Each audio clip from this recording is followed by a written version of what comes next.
You want me to do the intro? No. Hey, everybody. Welcome to another edition of From the Rough, America's favorite golf podcast here on FanStream Sports, presented by OrionGolf.com. I am your host, the only host, and the best host of From the Rough, J. John E. Gerber, PGA professional.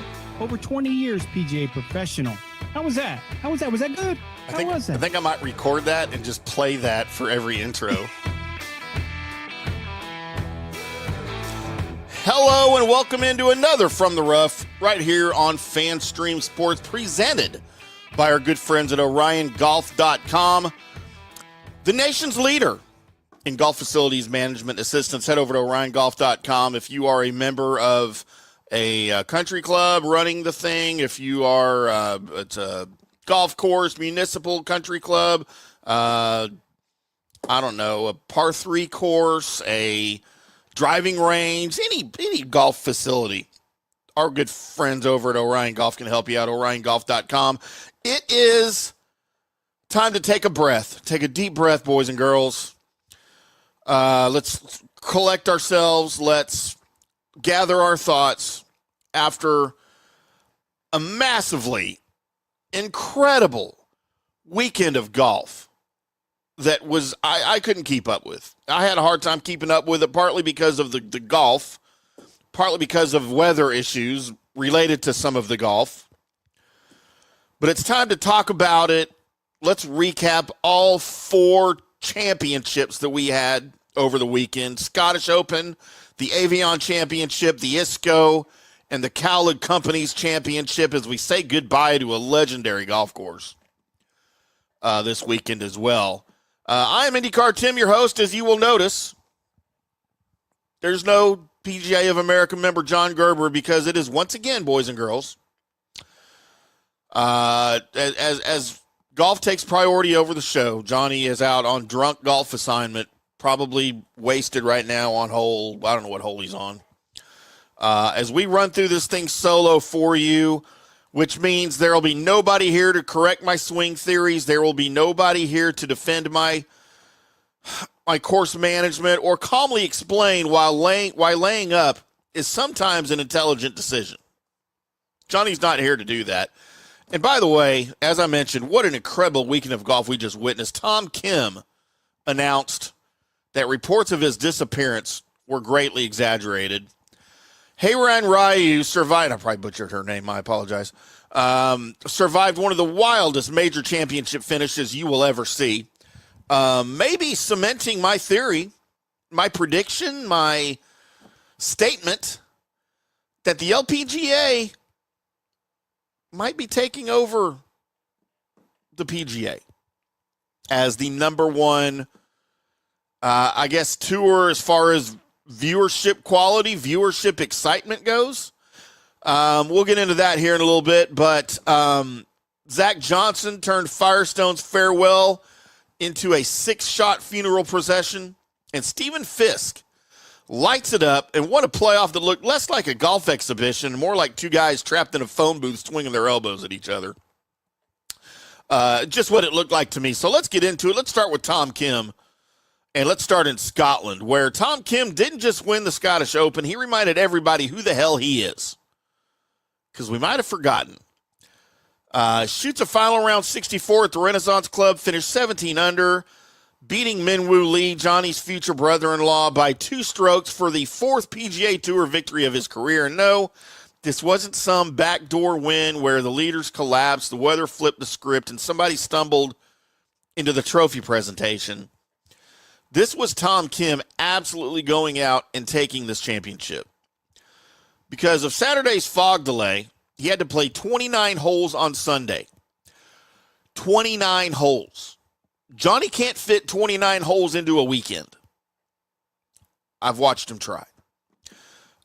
Most of us are emotionally exhausted after losing 3 balls during 9 holes at our local municipal course. Tom Kim completed his 3rd round and then started his final round 1 shot behind Lee, Matt Fitzpatrick, and Robert McIntyre, and then basically told all 3 of those guys to enjoy the view from behind me. They never caught him. Kim made just one bogey during his final 51 holes. I'll repeat that. Tom Kim made only one bogey during his final 51 holes. In Scotland, with wind, pressure, awkward lies, and a leaderboard loaded with major champions and Ryder Cup players. That's not just good golf, that is suffocation.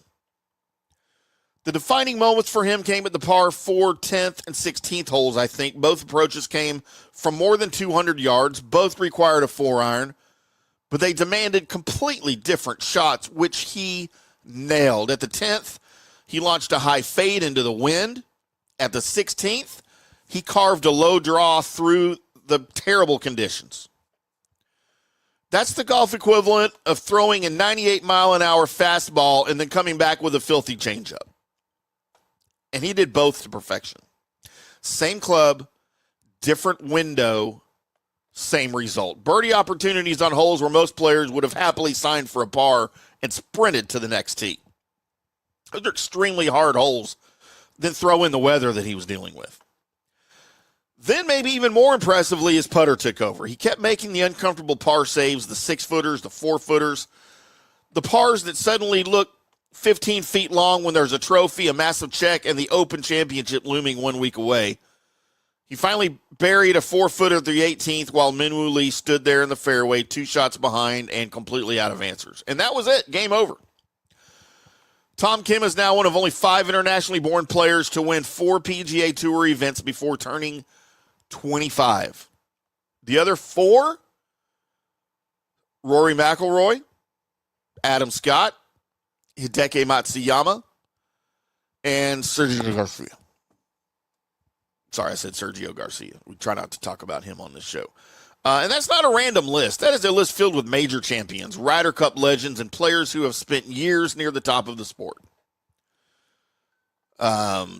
Kim's career had cooled a bit. He'd won 3 times during his first 2 professional seasons. Golf moved on because that's what golf does. Golf moves on. 1 week, you're the future of the game. The next week, everybody's talking about another teenager who carries at 330 and has 400,000 Instagram followers. Kim got pushed out of the spotlight. There's no question. But after finishing 3rd at the U.S. Open and now winning in Scotland, he isn't asking for the spotlight back. He is absolutely demanding it and taking it. Minwoo Lee closed with a 67 and finished 2nd at 15 under. Fitzpatrick and McIntyre tied for 3rd at 13 under. Rory shot his own final round 64 and tied for 7th, which probably left him wondering what might have happened without his messy stretch during the fog storm that rolled in on Saturday. When he gave us maybe the quote of all quotes of the century, of 2 centuries, when he hit just a horrendous shot that fell left, and he was caught on the mic right after his shot as he watched it going left. Oh, my God, I'm so bad at golf, which was so great. Go check out my Twitter feed, my X feed, at IndyCarTim. I reposted it. For a minute, Rory was one of us. Oh, my God, I'm so bad at golf. It was so ridiculous that it was funny. And then we had Scottie Scheffler, the world's #1 player, missing the cut, ending his streak of 78 consecutive tournaments. Without an early exit. That streak is over. 78 was the number. It is such an absurd number that missing 1 cut almost qualifies as breaking news, and that's how a lot of news organizations, including us over at FanStream Sports, treated it. Breaking news, Scottie's streak is over. But Scheffler's going to be fine. Tom Kim, however, might be dangerous. He now has 4 top 20 finishes in 5 consecutive Scottish Open appearances. He was coming off that 3rd-place finish at the U.S. Open, and now he is arriving at the Open Championship with confidence, with momentum, and a game that clearly travels. And interestingly, for 2 years now, golf has treated Tom Kim like he was yesterday's headline, and on Sunday, he became impossible to ignore. He's back, baby, and I'm here for it. The little tank engine that could. Thomas the Tank Engine. Of course, that's where he got his name, Tom. in case y'all didn't know. He's back, and I'm here for it. Now let's head over to France, where Haeran Ryu, again, I apologize if I butchered her name. I heard it on TV 1,000 times, and I can never say it. Won the Amundi Evian Championship, but won, as I throw air quotes up there for you listening to the audio podcast, doesn't really capture what happened. She more or less survived this thing in what I think is one of the greatest golf finishes I have ever seen. And I have been watching golf, my golf-conscious brain. I've been watching since the late 70s, but fully golf-aware, consciously aware since the early to mid-'80s. And to me, this is one of the most exciting, chaotic finishes I have ever seen. Just because of the players involved, you go to a playoff. Playoffs? Yes, a playoff. Ryu defeats Brooke Henderson in a playoff after both finished at 19 under 265. Huh? So what, Tim? Big whoopee. Sounds like a finish of a golf tournament to me. Ryu entered Sunday 1 day removed from shooting a major championship record of 60 and was putting for a 59 and didn't know it. That to me is a big story. She was putting for a 59 and didn't know it.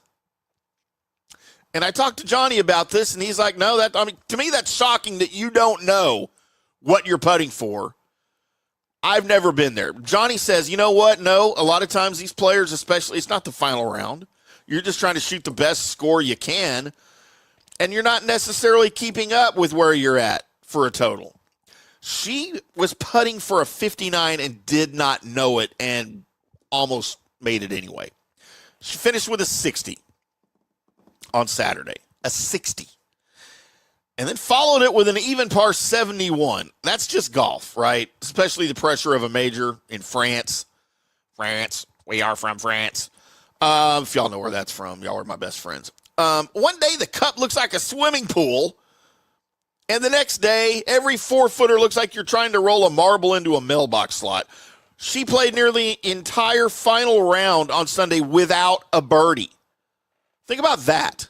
No birdies the entire round until the par 5 18th. She birdied to reach a 19 under that forced the playoff, and that looked like it might be enough.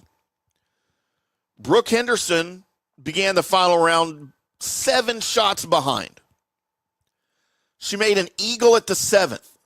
She stepped onto the par 3 8th and made a hole-in-one. Eagle. An eagle followed by an ace. That's not a comeback. That is somebody entering a cheat code in between holes. Henderson kept coming and eventually reached the 18th, needing another eagle to force a playoff. And it was never in question. It was never in question if she was going to score an eagle. After her tee shot, perfect. After her approach shot, perfect. And then the eagle on the final hole to force extra holes. It was completely ridiculous. And all 3 of these players were playing in the same group.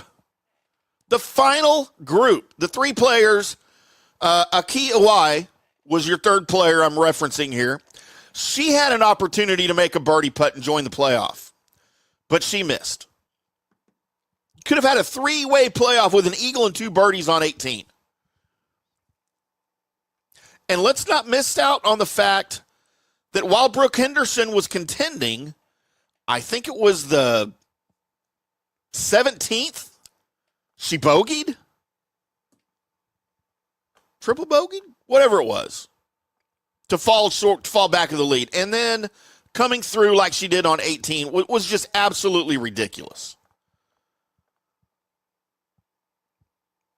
And then you have, again, Ryu and Henderson eagling, Ryu birdieing, and Iwai barely missing her birdie putt.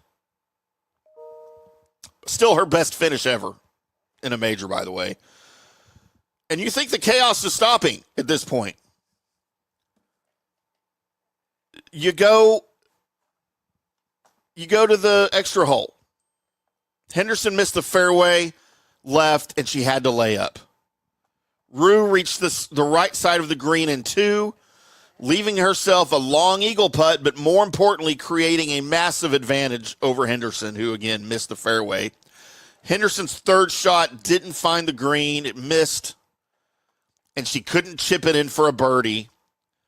Meanwhile, Ryu just needed to 2-putt, which she calmly sank. Major championship over. Ryu earns her first Evian title, $1.365 million, and 650 race to the CME Globe points.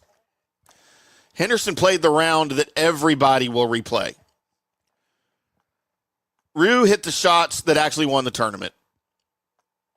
Golf doesn't award trophies for the wildest highlight package, unfortunately, or Henderson would have won that hands down.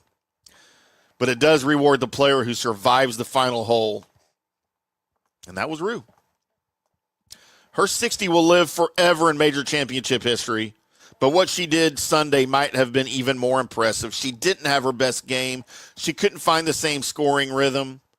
She watched Henderson turn into a human fireworks display and still found one birdie when she absolutely had to have it, and then executed 2 quality shots in the playoff. Sometimes winning is about dominating. Sometimes it's about hanging on while everyone around you loses their minds. Haeran Ryu did both.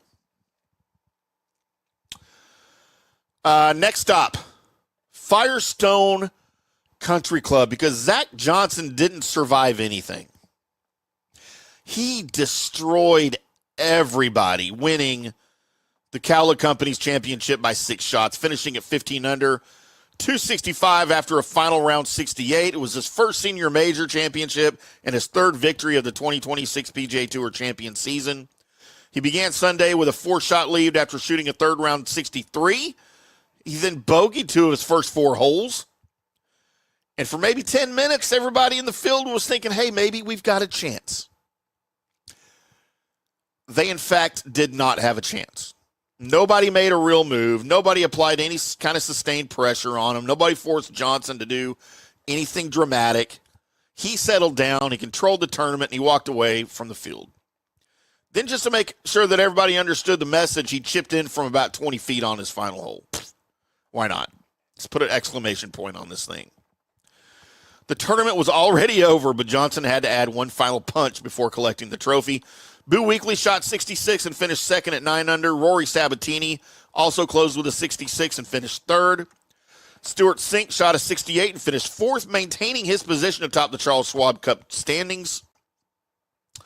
But Johnson's major victory changes that season-long race. 3 wins during a rookie season on the Champions Tour, including a major, means that Zach Johnson isn't simply enjoying senior golf. He is becoming one of the tour's biggest problems, and he might be becoming, maybe as some predicted or expected, one of Stuart Sink's closest competitors, because Stuart Sink owns that tour right now.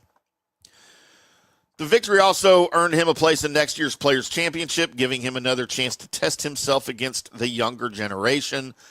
And this win carried a little extra weight because it marked Firestone's farewell as the host of the event. Professional tournament golf has been part of Firestone's identity since 1954. Yes, that's before I was born. Barely.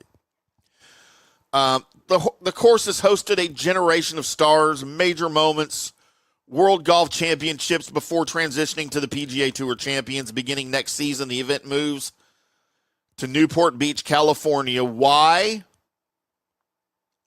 Money. It's all about money. The tournament is losing its sponsor. The new sponsor wants it local. Nothing against Newport Beach. It's just I feel like we're losing a little bit of history here, and that is a shame, especially with what we have going on the PGA Tour with their split field format coming up. We're going to have the same thing happening over there. We're going to lose a lot of stuff, and I don't like it. I don't like it. So Firestone needed a final champion. Zach Johnson gave the course a proper one. No collapse, no controversy, no fluke. Just a 6-shot beatdown from a 2-time major champion who clearly knows how to close on his new tour. And then finally, boys and girls, let's talk about the ISCO Championship. I told you 4 championships, 4 winners. Absolute chaos this weekend. Stephen Fisk beat Taylor Pendrith on the 3rd playoff hole after both players finished regulation at 16 under, and this playoff wasn't a birdie festival. It wasn't 2 guys trading 25-foot putts while the crowd lost its mind. It was tense, it was awkward, and almost entirely about not making the first fatal mistake. Taylor Pendrith looked like he had the advantage on the opening playoff hole when he hit his approach inside 10 feet. Fisk found the greenside bunker. Pendrith missed his birdie putt. Fisk escaped and saved par. On the 2nd extra hole, both players missed the green. Nobody wanted to win this thing. Fisk had to scramble from 93 feet away. Pendrith had to scramble from 92 feet away. Both survived. So what do? You go back to the par 4 18th for a 3rd time. Fisk made his 3rd consecutive playoff par, while Pendrith finally blinked and made a bogey. Tournament over. Fisk won without recording a playoff birdie. He didn't need one. Sometimes par is a weapon, I guess. It was for Stephen Fisk this weekend. He earned $720,000, a 2-year tour exemption, and his 2nd PGA Tour victory because, yes, it counts as a PGA Tour victory. After winning his first, the 2025 Sanderson Farms Championship, he opened the week with a 63, followed with rounds of 66, 68, 67. That's pretty consistent. He wasn't flashy. He didn't do anything out of the ordinary. He just kept surviving. Remember we talked earlier, sometimes the winner, you just have to survive while everyone else around you explodes or implodes, as it were. That's where Stephen Fisk was. Pendrith will probably replay that birdie attempt on the first playoff hole in his head, if he hasn't already, about 1,000 times. He had a clean opportunity to end the tournament, and he could not convert. Ben Silverman and Aaron Wise finished 1 shot back at 15 under. Lucas Glover, who had carried the lead through Friday and Saturday, closed with a 71 and fell to a tie for 5th. But the other major storyline here was Jackson Koivun. Koivun was making just his 2nd PGA Tour start since turning pro, yet he entered the tournament as the betting favorite, which sounds completely insane. Then he started charging. He reached 13 under and pulled within 1 shot of the lead before bogeying the 17th. His title run ended there, but he still posted 4 rounds in the 60s, 67, 68, 66, and 67. You want to talk about consistency? Koivun didn't win, but he certainly showed exactly why the hype machine is already in overdrive for him. He looks comfortable, maybe too comfortable. He nearly stole the tournament. Stephen Fisk stole the trophy. I will tell you this, the Jackson Koivun beginning to his pro career gives me a little bit of shades of Ludwig Oberg when he first went pro out of Texas Tech. I did not look like a rookie. I mean, these guys, again, have been in these situations before, but when there's money on the line, it's different. There was no money on the line when you're an amateur playing in these things. Jackson Koivun doesn't look like any of that bothers him whatsoever. I expect really, really good things to come from Jackson Koivun here in the future, in the very near future. Before we get into our closing comments here, let's listen to the great John Gerber, as he's not with us live. But, of course, he had to record his thoughts on how his picks went this week. What went right, what went wrong, had a couple of winners. For those of you that are following along, at J. Gerber PGA Pro, as he gives his, on our Wednesday previews, always gives his winning picks. And let's find out right from the horse's mouth. Oh, sorry, Johnny. No, you're not a horse. Straight from Johnny's mouth, what he thought went right this week and what he thought went wrong. What is up, everybody? This is a Monday recap of the ISCO Championship, and the Scottish Open. Man, what a week. What a week we had. I wish these golf tournaments were 54 holes. I do. And we've been battling this all year in terms of looking so good going on Saturday. But Sunday just doesn't work out for us. I can't figure it out. We were looking like peaches and cream right there going into Sunday with both ISCO and the Scottish Open. I was down in Louisville covering the ISCO all week. I had a really, really good pulse to the championship. We did cash in a couple tickets, but at ISCO, and profitable on that side. But we had a big card this week with the Scottish Open, sitting there with Robert McIntyre having an opportunity to win that, to get us one winner. Looking at the leaderboards, man, we had one of those rare double doubles that we hit a couple years ago, that we won both the alternate field event and the regular event. And man, I thought we were going to do it again this year with Bobby McIntyre leading going in the fourth round, decides to shoot over par. And then as we no cashing tickets there, but as we transfer over to the ISCO, we did cash 2 tickets, with Tom Hoagie and Mackenzie Hughes finishing then in that top 10 to make it profitable for the ISCO. But if you look, man, we could have had a monster week. Steven Yeager we had as a winner, decided to shoot over par. Chan Kim, I don't know what he was doing, but 6 over par on the final day does not get it done when you're trying to win a PGA Tour event. But again, we did lose a little bit this week. We lost 360 units. That gets us minus 820 for the year. Listen, we already know. Not a good year. Not going to sugarcoat it. It's just what it is. It's the hardest year we've ever had when it comes to handicapping golf, and it continues. But again, 54 holes. Man, I wish the PGA Tour would change 54 holes. But minus 820 for the year. We are no matchups this week just because of the weather and the changing, but we're still 32, 17, and 8 on our matchups. But again, minus 820. I don't know whether to say sorry, bad luck, devil's chasing us, what's going on. But we do have a bounce back week this week. We do have another dual field event with the British Open going on, and the tournament down in the Dominican Republic. So again, another double dose, a heavy card. We will have 1,600 units out there at the beginning of the week, and hopefully some matchups. So looking forward to that. Hang in there with us, guys. Again, we are minus 820 for the year. After a disappointing week, losing a little bit at ISCO and the Scottish Open. But looking forward to this week. You can catch us as always on Wednesday, 5 o'clock Eastern on Front of the Rough from my man Tim Hamm. Going to finish it up for you. So have a great next couple days, and looking forward to Wednesday. Yeah, Johnny doesn't know what time his own show is on. It is, in fact, 6 o'clock Eastern, 5 o'clock Central. I'm sure he just Freudian slip misspoke there. With all that he's got going on today, it's understandable. But, yeah, we are live every Friday.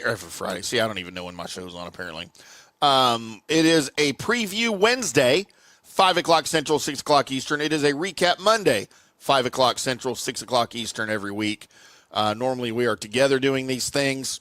Again, golf takes priority over the show from time to time. Speaking of golf taking priority, boys and girls, need to remind everybody, if you are looking for smart professional golf management solutions that take your course to the next level, visit OrionGolf.com. Your partner in streamlined operations, improved player experiences, and next-generation golf course management. From scheduling and membership services to event coordination and strategic business solutions, Orion Golf helps facilities run smoother and more profitably every single day. Orion Golf's team understands what it takes to grow your rounds, build loyalty, and elevate your golf brand. Whether you're a course owner, director of golf, or part of a club leadership team, their customized management tools and expert support are built for your success.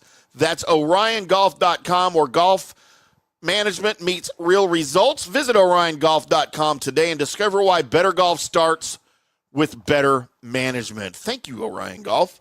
So what did we learn this weekend, boys and girls? Tom Kim is back in the Open Championship field, should probably pay attention. Haeran Ryu proved that major championships aren't always won with your best golf. Sometimes they're won by refusing to disappear. Zach Johnson reminded everybody that precision, patience, and experience can still produce a full-scale demolition, and Stephen Fisk demonstrated that you don't always need a heroic birdie to win a tournament. Sometimes you just have to keep making par until the other guy can't. So that's where we are, and that's going to do it for today's From the Rough right here on FanStream Sports. Appreciate everybody tuning in for my solo show. We have a lot of fun on these, don't we? Johnny doesn't know what kind of fun he's missing when we go solo here. Johnny will be back on Wednesday with me to talk about the British Open / Open Championship and the split-filled event. And I'm sure he'll remind me everything I got wrong on this show, and that me attempting Tom Kim's 200-yard low draw with a 4-iron is probably a terrible idea for anybody who pays full price for golf balls. I am IndyCarTim. Subscribe, follow, and share From the Rough wherever you get your podcasts. And find more golf coverage always at fanstreamsports.com. Until next time, boys and girls, y'all keep hitting them straight.